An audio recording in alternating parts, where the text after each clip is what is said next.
Thank you Rizwan साहब।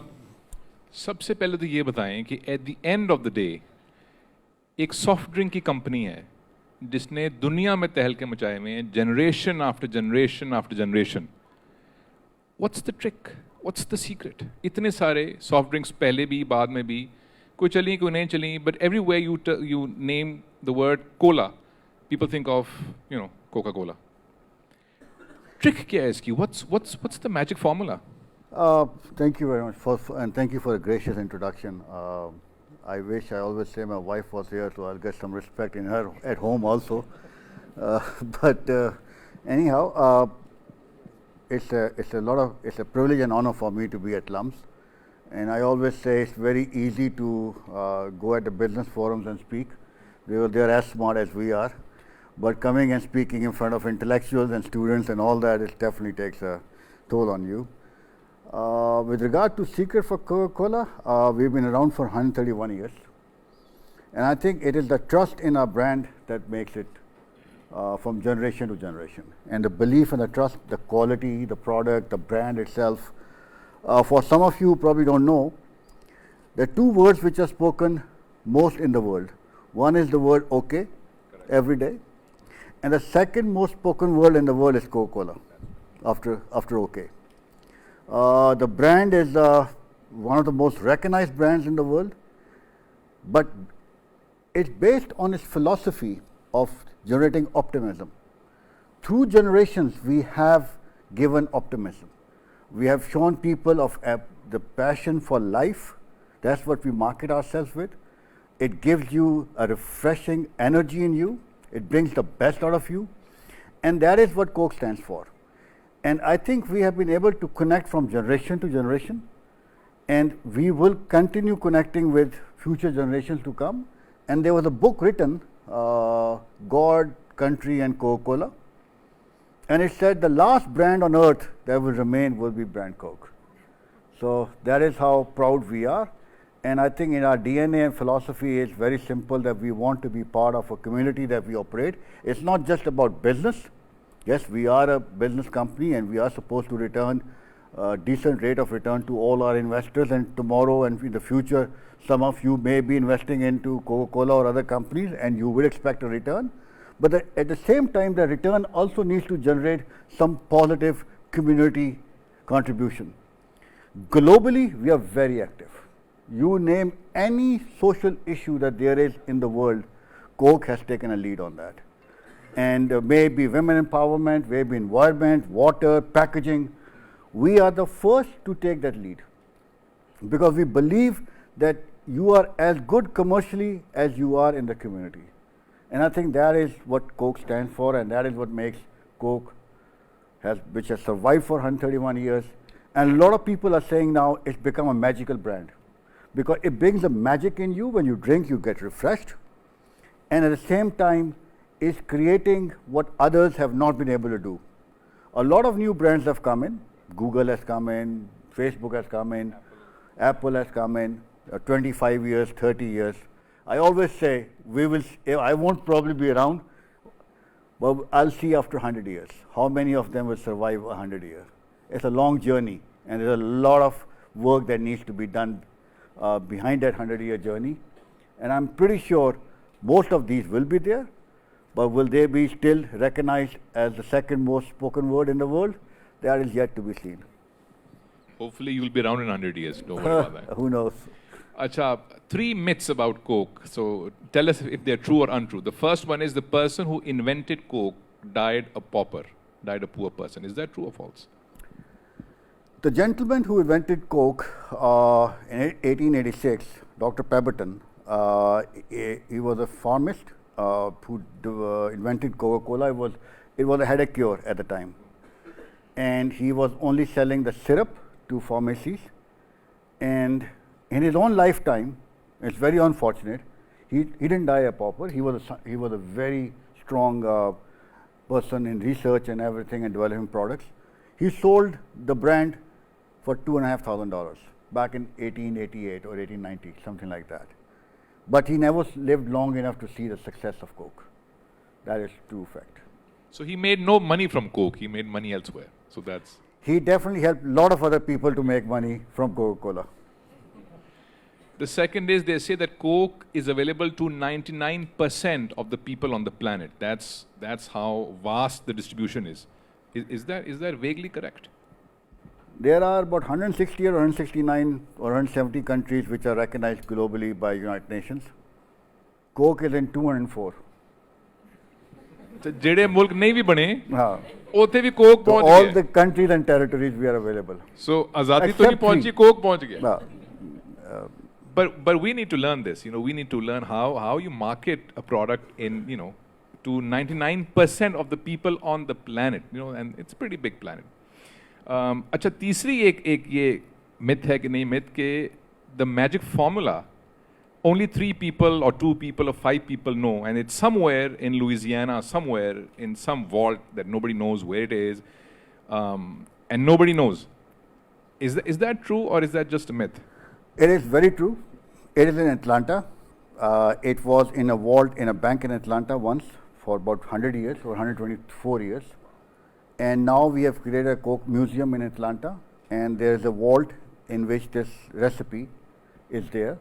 And at any given time, only 3 people have access to it, because it's a $72 billion worth formula. So I think we should keep it safe. थोड़ा सा महंगा formula है, so not everybody can yeah. lay their hands on it. Acha, 13 years with Coke, and it's been a long journey. But my first question is, why so long? People at top positions, working with big brands, usually move in a couple of years, 3, 4, 5 years, typically.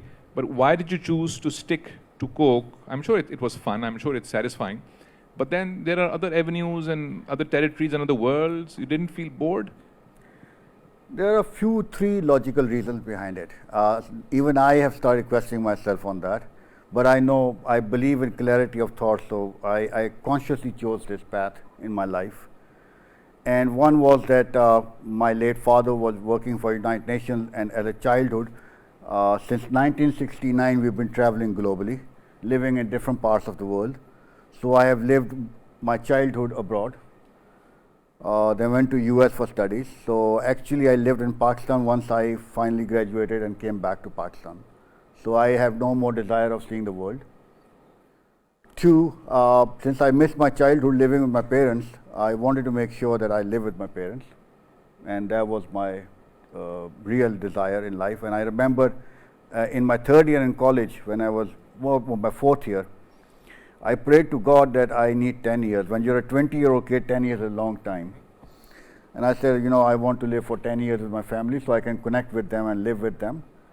And maybe my prayers were answered, and I lived with my father, who passed away a few years ago, for 25 years in his house. And I still have my mother with me. And my third idea, third reason for not traveling, I'm a passionate Pakistani. Die-hard, passionate Pakistani, and I can kill anyone on Pakistan if you talk about against Pakistan. I can even go after people who do bashing, Pakistan bashing, and I had an experience in New York, Pakistani doctors sitting there and bashing Pakistanis. And I had a fight with them, an argument, and I left that dinner where they invited me.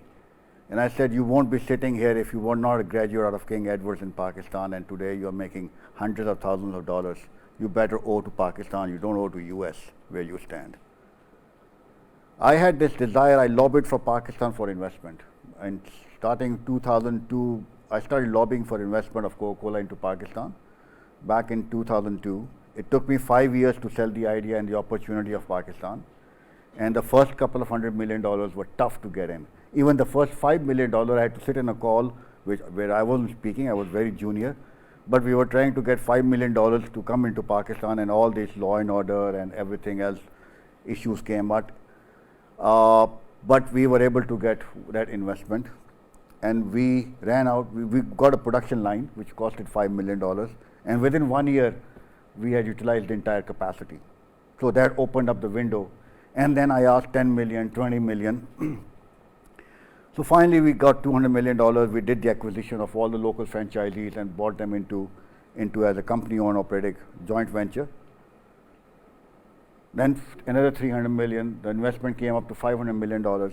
And then the opportunity for me, because we were thriving, came to go abroad. And I realized at the time, if I move, I don't think so the next man will be able to attract this investment.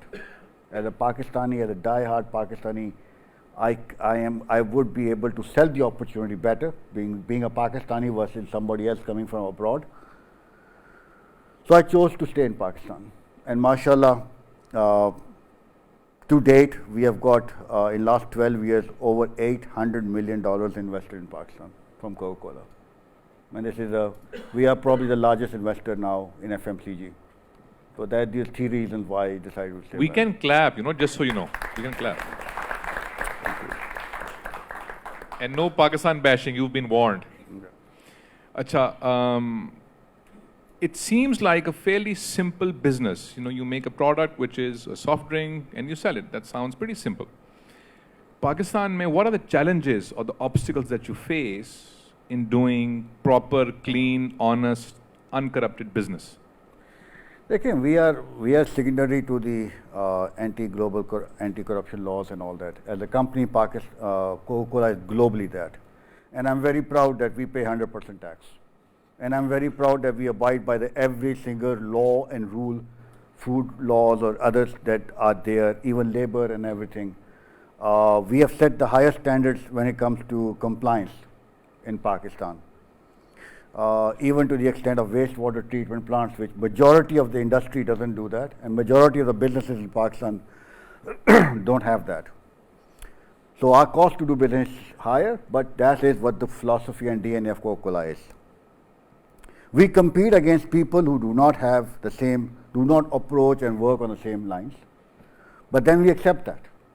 What we do, we keep driving, we're trying to convince the government to create a level playing field, not only for Coca-Cola, but if you are looking at attracting investment into Pakistan, and I have spoken with government and at different forums endorsing Pakistan as a destination for investment. At one point in time, I went to President Musharraf and then to Mia Saab and every other. You go and ask for investment into Pakistan, everybody will say you're trying to sell an opportunity. You need to get a third party endorsement. And third party is we. As a foreign investor, investing $800 million is a story to tell. But for that, you need to create a level playing field. And if you don't create level playing field, and if you don't give the same access to others who are trying to come into Pakistan, you will not attract investment. There's $1 trillion worth of investment that's going around as FDI globally in form of capital, in form of money, investment, everything. We are not even attracting 0.01% of that, with an opportunity as big as Pakistan has. And if you look at, and some of you should be reading this, Goldman Sachs said next 11. It said very clearly that the days of the BRIC countries are over. Brazil, Russia, India, China, and South Africa, they are reaching their maturities. The days of next 11 are going to start within 1 decade. And in that next 111, one of those countries is called Pakistan. Now, if we are there, the problem is the world looks at Pakistan as a huge opportunity. And I bang my head around with these people trying to sell this opportunity, and yet we don't see that opportunity while we're sitting in Pakistan. That's one thing. 2, we don't do anything right. We are not taking the right steps, moving to avail that opportunity. So we need to create our policies, our laws, our rules in a way that attracts investment into country. These kids who are going to graduate from here, where are they going to go for employment? Those who are out on the street right now, how do we get them back into colleges and into being economically empowered? The women who are totally deprived in this country, or at least in the, let's say 60% of the population, how do we engage them and empower them? So a lot needs to be done. And I keep asking governments, your job is not to create jobs. Your job is to do policy formation. You just do your policy formation, leave the rest to Pakistanis. We are a society of entrepreneurs, or we were a society of entrepreneurs, and we will find the right connect to invest and generate both social entrepreneurship, business entrepreneurship, or whatever. I think we are there. The awareness level is there. It's just a matter of time, and I believe very strongly, it's just a matter of time when we get our house in order. And Pakistan is on the verge. Do not look at what you're seeing Pakistan today. It's a matter of 1 or 2 years. We will come out of this economic recession. But Pakistan is on the verge of takeoff. Nobody sees that. It's looking at the glass half empty or half full. And somebody said on Facebook, why are we debating for hundreds of years, half empty, half full? Simply pour more water in it. We just need to pour more water in it, and we will take off. Because the opportunity that we are representing and giving out, no other country has. We need to believe in ourselves. That's it.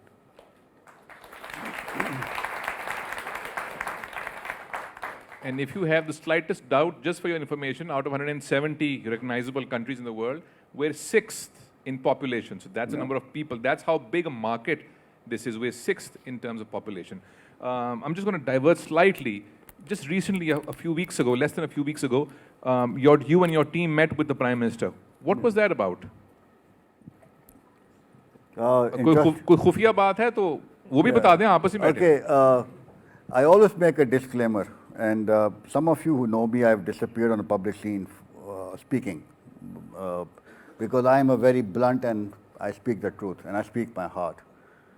It got me into trouble personally and my family, so I disappeared from the public scene. So very lately I've started coming to speak again, and so I always say when I will speak, I will keep things in my mind, what happened, couple of incidents happened, but then I am so passionate I forget about it. So I always make a disclaimer that, well, while I work for Coca-Cola and I'm here on behalf of Coca-Cola, but the views that I speak are my personal. It has nothing to do with Coke. So let's just say that. So, sorry, I forgot the question. आप खान साहब से मिले recently, the Coke team met them, and and he mentioned in one of his speeches that I met people from Coke. So what was that about? I requested a meeting. We had some Turkish people. We have Turkish investors, joint venture partners who were worried about the economic scenario which has built in last 2-3 months, and I am asking them to invest $300 million. So once you ask an investor to invest and your rupee devalues 37%, the return on investment, because everybody is trying, there are investors, and you have to understand, we have to pay return on investment. Just the way you educate yourself and you invest money, 1 million rupees in a year and 4 million over 4 years, and then you have to get your return back in terms of whatever way you will, you have to.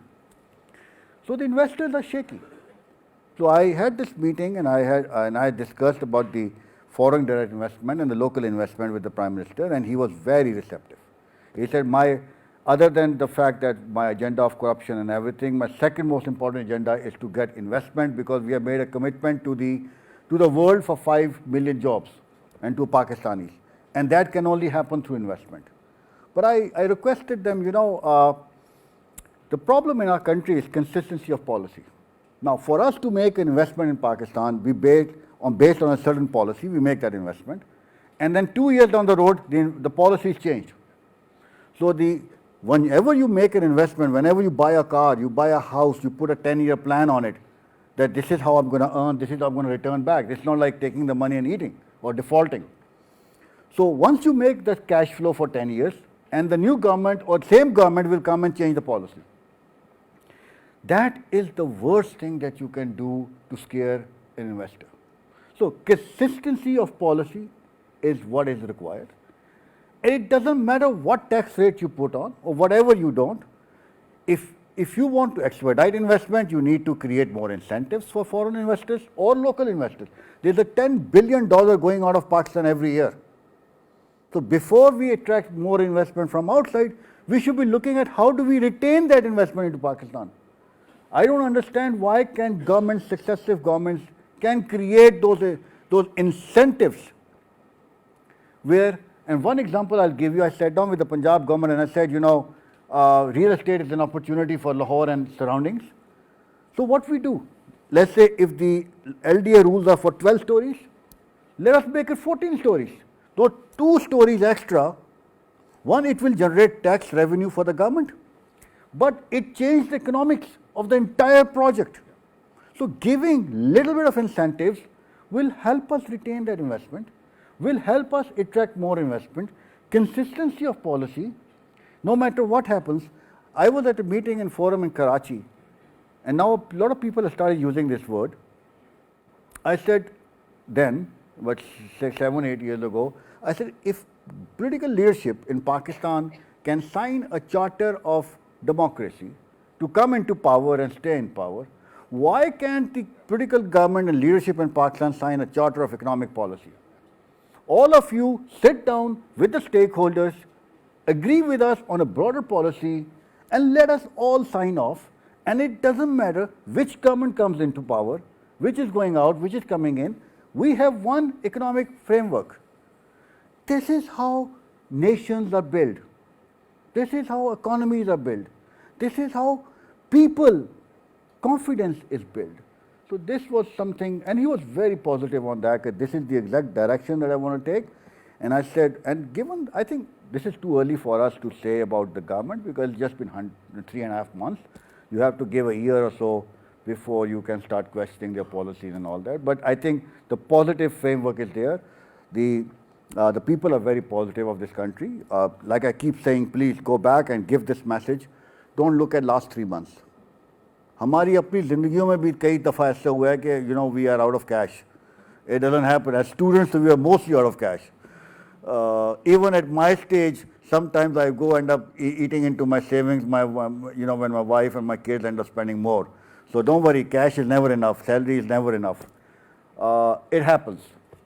But what you have to look, if there's the future outlook, is what you need to focus. Today is not important. Tomorrow is. And the future outlook in our individual lives and in Pakistan's case is very positive. That's good to know. I was talking to an automobile manufacturer, and they were bringing in or trying to bring in a German automobile here. And he was telling me that the big players who are here already for the last 20, 30 years, no names taken, we all know them, they pose more problems than government. Does that happen in beverages where big companies can pose more problems for newcomers? Okay. I don't know, I can't comment on others, and I would never comment on others. I will only comment on my own business. Once you have a certain market share, it's not easy for others to come in. But in beverage, I can say at one point in time, 98% market was divided between 2 players. And today, I think it's hardly little over 80%. So about 18 to 19% of business has come in. Other players from globally are coming in. Local players are building up. I think as and when industries mature, you will always see a growth of mushroom growth. And then the only ones who have the quality service will end up staying there. But the opportunity is there. I mean, look at this way. Pakistan is a land which is just, I would say, it's just emerging. 70 years in a nation history is nothing. आजकल तो इंसान की उम्र जो है वो 84, 85 years की होती जा रही है. तो 70 years in a nation is still a very young nation. We are just at the, I would say at the ground root, and people and countries and institutions will realize that the potential that this country has for every, and I would say majority of the industries are still not even where they will be, where they should be. So the opportunity is open for anyone, and we welcome competition as Coca-Cola. The more competition comes in, the better services, product, innovation will. It's a natural phenomena. The more competition will come in, our cost to do business will improve also. Because otherwise, if there's no competition, you tend to become relaxed. So we welcome competition. Why do you go to office now? What excites you? Dekh liya yaar, you've been there, been at the top, met prime ministers, probably made money, although you might be out of cash. That doesn't mean anything. Probably made good money. Everyone knows you. What excites you? Why go to the office? Why wake up in the morning and not go to play golf or play bridge or whatever it is that you do? Okay, we all have to have a purpose of life.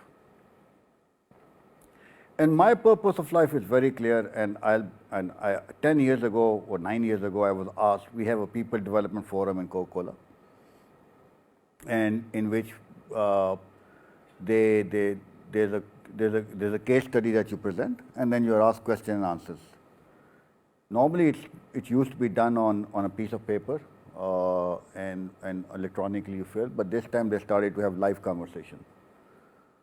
So they asked me, what is the purpose of life for you? And what is your vision or dream that you want to? And I said, I have two of them. One is, obviously we were not the market leaders in Pakistan, and we are very close to becoming one, inshallah.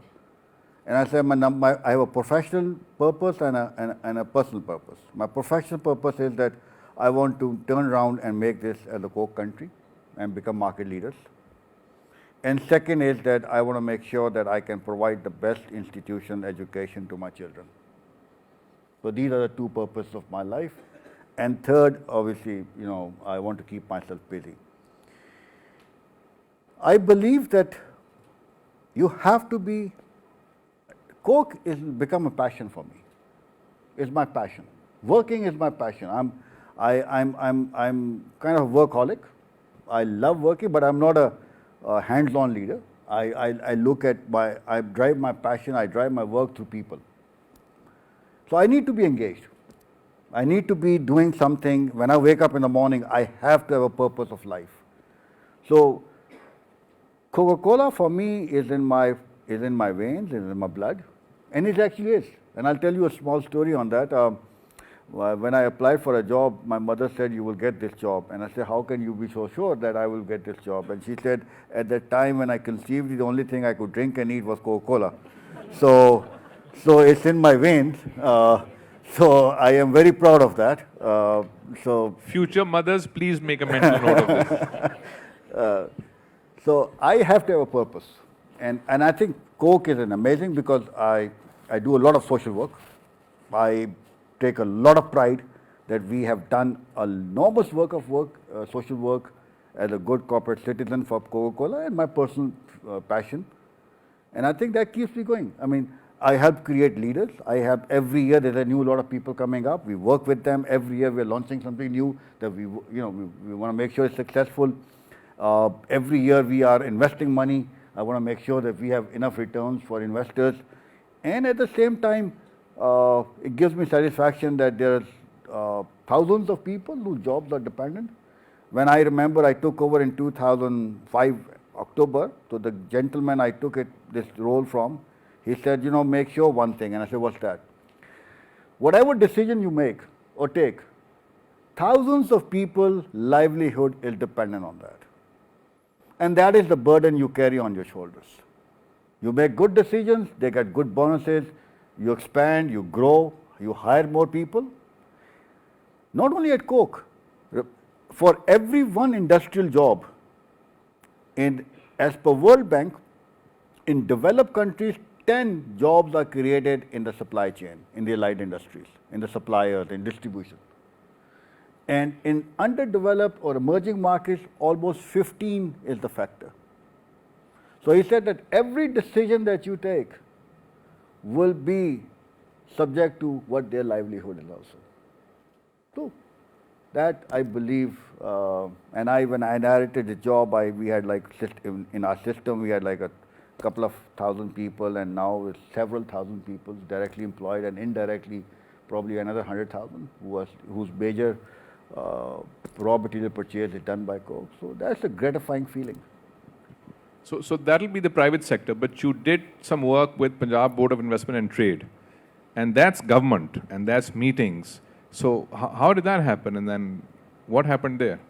I had passion for Pakistan, like I said, and I wanted to attract investment into Pakistan, into Punjab, and this and that. So I volunteered as an honorary person to become a chairman for the board and work with the government. How can we attract investment? How can we facilitate the investors? How can we generate more economic activity? But it was an experience for me. I learned a lot from the public sector because there are two different worlds, private sector and public sector. So my time was very challenging. In that 1.5 18 months that I was in this role, we had the floods, the great floods. For 6 months we were working, raising money for the floods and all that. Then we had the next year we had a very challenging with lot of law and order situation, load shedding. So there were multiple issues. So I realized that we cannot attract investment coming into Pakistan. So I decided to change the strategy and that we are going to go outside Pakistan. So what we did was, one, we facilitated local investment, but more thrust was on we held investment conferences taking Punjab and Pakistan into Malaysia, into China, into UAE, Europe, North America. And I remember after doing a little bit more, we had about, even in those days when nobody wanted to come into Pakistan because law and order was at its worst and the load shedding was at 12 hours, 14 hours, whoever will come and say, at least you want us to invest, at least give us energy. Don't tell us to generate energy on our own on high diesel cost.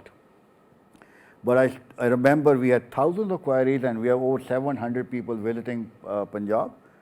So I believe it was my kind of passion because I wanted to use my time and my expertise to hopefully I'll be able to bring. But I realized that there's a capacity gap. At least it was then. There's a lot of capacity gap. Our public sector is not geared up to really go out to the world and sell Pakistan. Their mindset, their thinking, their training, they're very talented people. Trust me, I have realized that the public sector people, all these public servants, they are smart people. They're smarter than us. They're more educated than us. But their training and grooming is not there. So when I was leaving that role, in my notes giving back to the government, and I said, we got the best public service center, people working for us, but what we need to do is give them international exposure.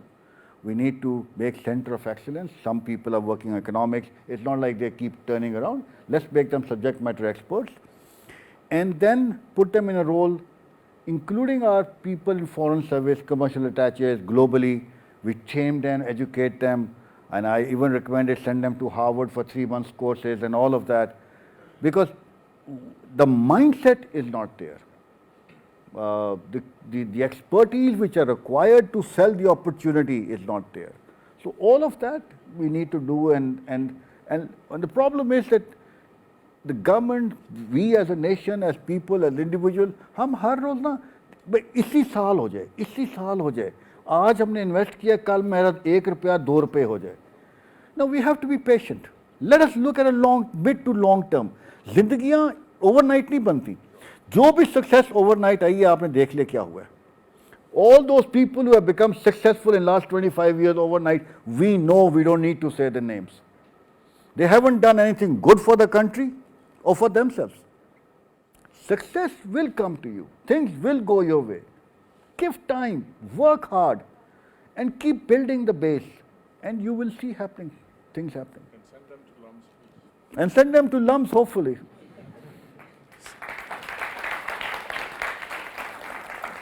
Somebody asked the famous West Indian fast bowler Malcolm Marshall, how do you bowl that much? And how do you bowl that fast? He said, work hard and be patient. If you don't know who Malcolm Marshall is, look him up. Look him up. You're missing out on life. 2-3 questions, and I'll ask, these kids ask questions. Tell us at least one personal and at least one professional setback or failure that you look back that hurt you, and you were like, whoa. Well, on the public forum, obviously, I'm going to be very reserved. ये public forum हरगिज़ नहीं है, private forum है. Private. No. I was sharing earlier, in my life, I only quit once. I remember, and I made an oath to myself. And let me tell you one thing, you need to make oaths to yourselves. And every day, every year of your life, every 5 years of your life, you need to recheck and do a reality check. I pledged and made an oath to myself, am I living through it or not? And cricket was a passion for me. I wanted to become a cricketer. And I couldn't qualify for under 19 for various reasons. I would say I wasn't capable.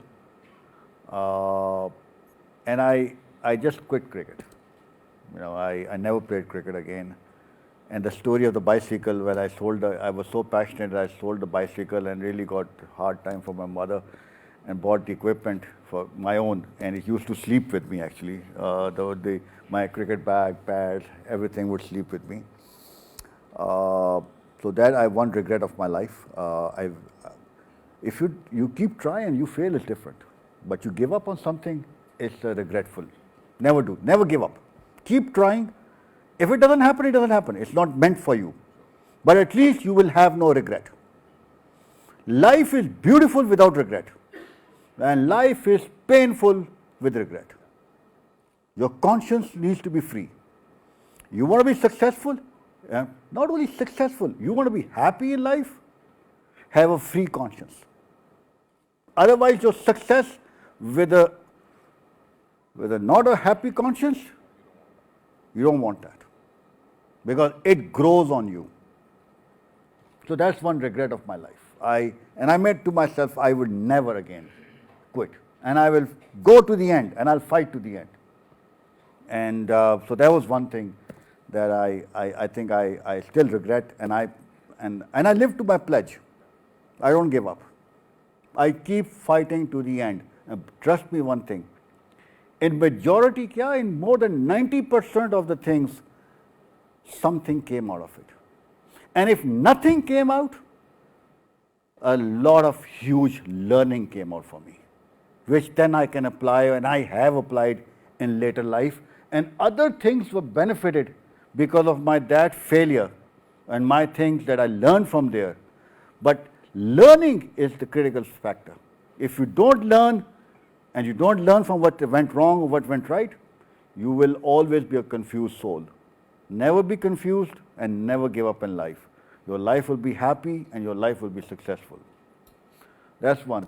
And professionally, I think we all I'm a very risk taker. I believe, I was saying earlier, when I took over, Pakistan was number 47 country globally.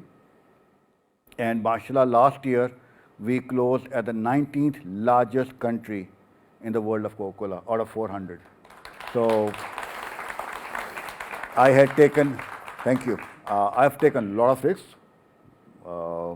You just cannot grow 7 times, not 7 percentage points. You cannot grow your business 7 times in 12 years without taking risks. You only hope the majority of the risks that you take are successful. It's not the other way around. Whatever risk you are taking, you fail. Nobody will keep you around if your success rate on failure is high. So there were a couple of decisions, I think, which didn't go the way we wanted to go.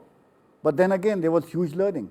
And we took that learning, applied somewhere else, and we made more money from that than what we lost money in our failure. And last year, I'll be surprised, you'll be surprised, we have launched globally the awards on failure. Not on success in Coke, on failure. Because there's a learning.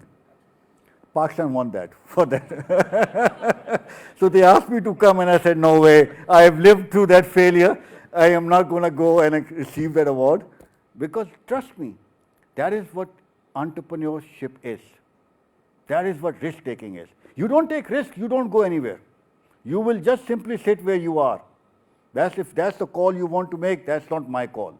I want to be a person who's, have something to look up to next morning when I wake up. As you said, I need to have something to look up to. So we encourage risk, and if it fails, and if the failure is not because of your stupidness, but it's failure because some market conditions did not justify for it, and we have that award, and we won that award. But I didn't go to receive that. I said I sent somebody else. How often do you interact with young people in Coke? Are you distant? Are you accessible? Do you interact with them at some forum, at some point, regularly, once a month, once a year? Yeah, you're the boss who sits in a cubicle or who sits in Bahamas somewhere, writes an email. How often do you come face to face with young people? I will answer this question in 2 ways. One, I'm a man who believes in empowerment. I don't go to office, I don't sit there, work doesn't stop. My assistant has my password to my email so she can approve $1 million investment. Hopefully asking me, not without asking me. That's a job I want. Yeah, yeah. So she would not do anything mistrust or anything, but she has that empowerment. I empower people, I don't work with them. So they are fully empowered. Wherever they need me, I'm the most welcome. I don't give any appointments because anybody is free. My doors are open. You can walk into my office. I would rather have people walking into my office than to give appointments. That's one. Two, there's hardly anybody in my office. When I go in the morning, there's no one in my office. Nobody walks into my office. One, I'm not a morning person, so nobody wants to show up in the morning in my office because I'm grouchy a little. I sleep late and I wake up and it's not a happy moment. It's not a happy hour. So I've told most of these people, unless it is very urgent and you think you cannot wait, then do show up into my office in the morning with an issue. Otherwise, if you want to live long and have a happy life, try to avoid coming Stay away to me. from you. Stay away from me, you know. But I take my coffee and I go, every day is a routine. I go from room to room to room. Instead of them coming into my office, I am the one who's going to everyone. That's one. Secondly, with regard to young people, I spend more time with newcomers than I spend time with my leadership team. Because my leadership team, if they need me after working for so many years with me, then I don't need them to be there. One. And two, those who have joined the company and those who are struggling in the company, because not necessarily you can start delivering from day one, are the people that I spend my time with. And I time individually, in groups, and regularly. So we have just taken 10 management trainees and 4 of them are from LUMS. For the first 1 month, HR was supposed to engage them, which they are, but I engaged them more than HR. Because I saw, when you're coming into a comparative culture like Coke, and a very friendly environment. I mean, look at the way I am dressed. By the way, I'm dressed better. I had my shoes polished today because I was coming here. Last night at Dubai airport, I gave them 50 dirhams. I didn't realize it's going to cost me 50 dirhams. So it's an open culture, casual. You don't have to really, because what we are looking at is not how you look, it's how you feel and how you perform at the end of the day. And you can only perform if you're happy and if you feel good. That is what we're looking at. So I saw these kids coming in and trying to work with some of the smartest minds, and I say I've got some of the smartest minds in Pakistan. So I would spend 2 or 3 times an hour, and more than 1 hour, 2 hours with them than I would spend with my leadership team. Because this, I believe, we never had when we were growing in our, I mean, I remember joining Coke and they said me, here's the files, read that and start your job. I believe we need to bring people in, we need to motivate them, we need to train them, we need to develop them, to give the right exposure, and then give them the workload that they need to do. The kids which are coming today are 10 times more smarter than what we were when we were starting our careers, but there's a grooming stage of everything. So my time is spent with more people than people's time is spent with me. That's what I am. One last question. There are young people sitting here, and then once we record this and goes on Facebook, more people will see it. There are young people coming up in the world, maybe entrepreneurs, professionals, I don't know, and probably they don't know. What would you say to them? In the 21st century, in the digital age, young people who probably have more mental issues than we did 20 years ago. What would you tell them about life, about the journey of life, the goods and the bads and the uglies? I'll take a couple of minutes on that. I hope it's okay. And I always tell all the young people and everyone who is striving for life, the first thing you need to do is take charge of your life. The problem is we don't take charge of life. We leave others to guide us, others to tell us what to do, how to do. It all starts from believing in yourself. And if you have problems, issues in believing yourself, go and talk to people. Find what your strengths are. Find out what your passion of life is. Once you understand yourself, you automatically will start taking charge of yourself. The moment you take charge and moment you believe in life and moment you believe in yourself, you will become confident. And once you become confident, then you will take ownership. It's a gradual cycle that you have. It's not that day one you will become ownership, you will take ownership of life. But it starts from belief. You believe in yourself. From that belief, you will become confident. And from confidence, you will take ownership. So the moment you take ownership of your life, that's what will lead you to leaders. What do you want to be? Do you want to be followers? Then you are going into the wrong school. Let me tell you one thing.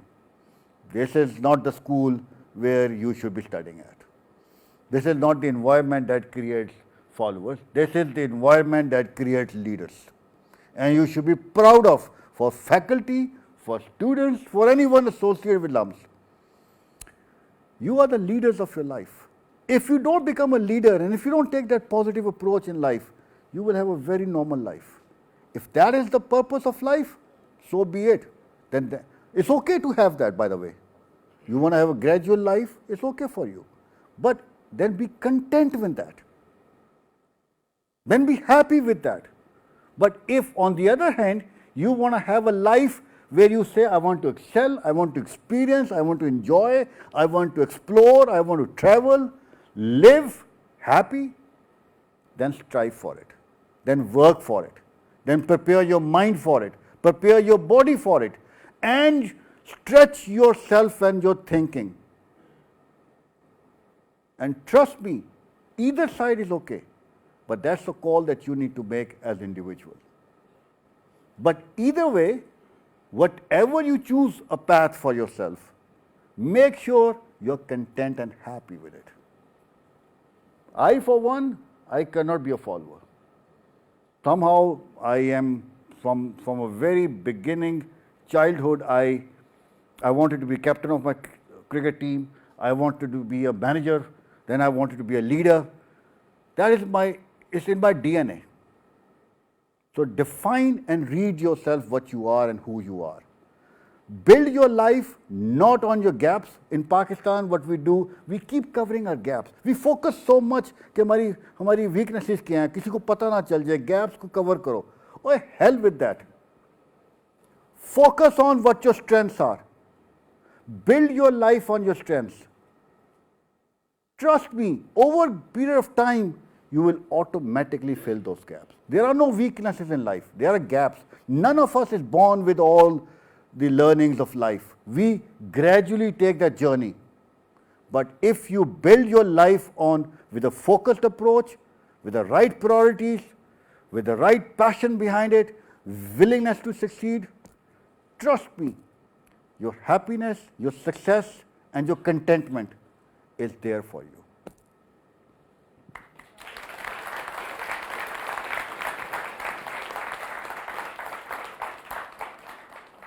ढाई minute और हैं जिसमें से 1 minute मुझे VC साहब को देना है. सो 1 मिनट आपके पास है. So we can have 1 or 2 questions and questions. जी, quickly. Let's have a few questions. Thank you for your enlightening talk, and you are famous for straight talk. So I would like to ask you that in our business world, usually we find business leaders who do not encourage straight talk, and that is why they are surrounded by people who indulge in smart talk and give all is well report to them. So how can we design and create such leaders who welcome straight talk and do not shoot the messenger? Again, it's a philosophy of management that you have to decide as a leader. My rule of thumb, मैंने ज़िंदगी के operating principles बनाए हैं. I have 8, 10, 12 operating principles. Initially मुझे वो याद नहीं रहते थे, तो मैंने उन पे कागज़ पे लिख के ना बाथरूम के साथ एक मिरर के साथ लगा दिए, so that I remember them. And I can, when I am making my decision as a leader, I don't have to think, where do I stand, what is my position. One of them, operating principle was, the benefit goes to the associate. So whenever it comes to me, I don't need to think through. सच बोलना है, झूठ accept नहीं करना, चोर को चोर कहना है, उसको अच्छा लगे बुरा लगे. Got me into trouble. In front of me, I was sitting there and I said, "You are a chore, you are a chore. There's nothing I can do."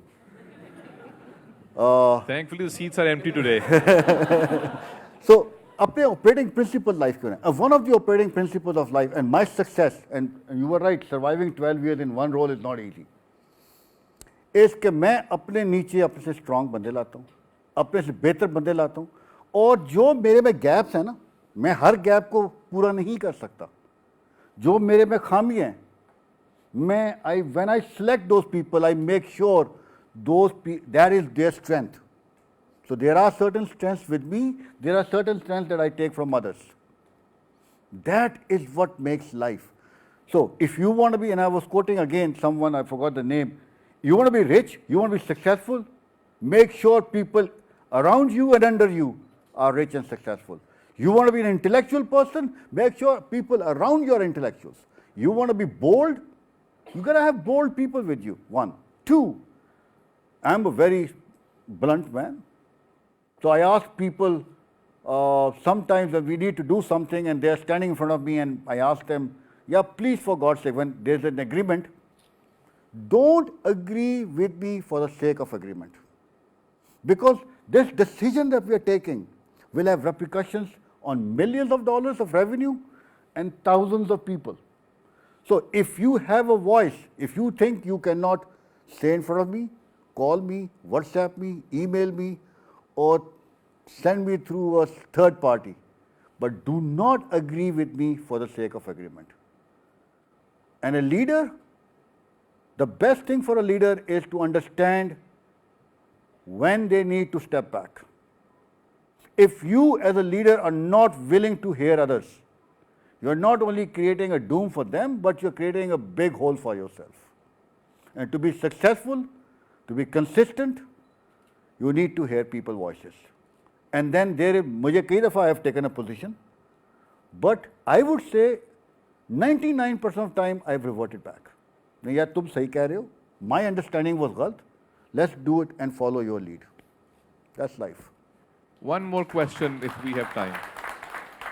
G. So my question is, at your level, I'm assuming that your KPIs are primarily market share and ROI. So are those KPIs compared to any other region, for example, in India at international level? And if it is, how big is the pressure and how do you navigate that pressure at level? It's a joke. My wife says at night, I don't sleep with her, I sleep with the numbers. And that's a true fact. There's a lot of, when you're being on the top in life, it's a lonely position. जब मुश्किल वक्त आता है ना तो आसपास वाले नीचे वाले सारे गायब हो जाते हैं. जब success has many fathers and failure is an orphan. But I guess इंसान जब अपनी ज़िंदगी शुरू करता है ना तो वो you learn to live with these pressures. Yes, they are painful. Yes, they are sleepless nights. So the KPIs are not just top line and bottom line, they're one of them. But my KPIs are also people management. My KPI is also how does Coke is reflected in the community? What does the community look at us? Are they happy with us? They're not happy with us. So the list of KPIs is more than just two. But these two are obviously driving factor. And I guess you just have to work and live to learn. You have to learn the art. It's an art to live with this pressure. What you don't want it to become is a stress. However, at times it will become stress. And like in last 7 months, rupee has been devalued 5 times. So every time it's devalued, we have to revise our financials and then resubmit them and explain them, and then they get again revised. After third revision, it was not a pressure, became a stress on me. But the things are beyond my control. And the last one, which happened last Friday, I didn't even bother to revise my financials or send it outside. There's nothing I can do. But you have to learn the art. Never let anything become stress. Because the moment it becomes a stress, it will stop your connected thinking, it will stop your overall, your diversity of thought that you want to have. So you work with them in a way, and trust me, it never hurts to ask for help. So if you come with pressure life, go and ask for help and advice. I think at some point we need to do another session because so many things I can think of, we couldn't ask. Community building and Coke Studio. And who chooses the singers for Coke Studios? But that's the next session. Thank you so much, Rizwan Saab. If I can request the VC to officially thank you and present you with the little thing that we have.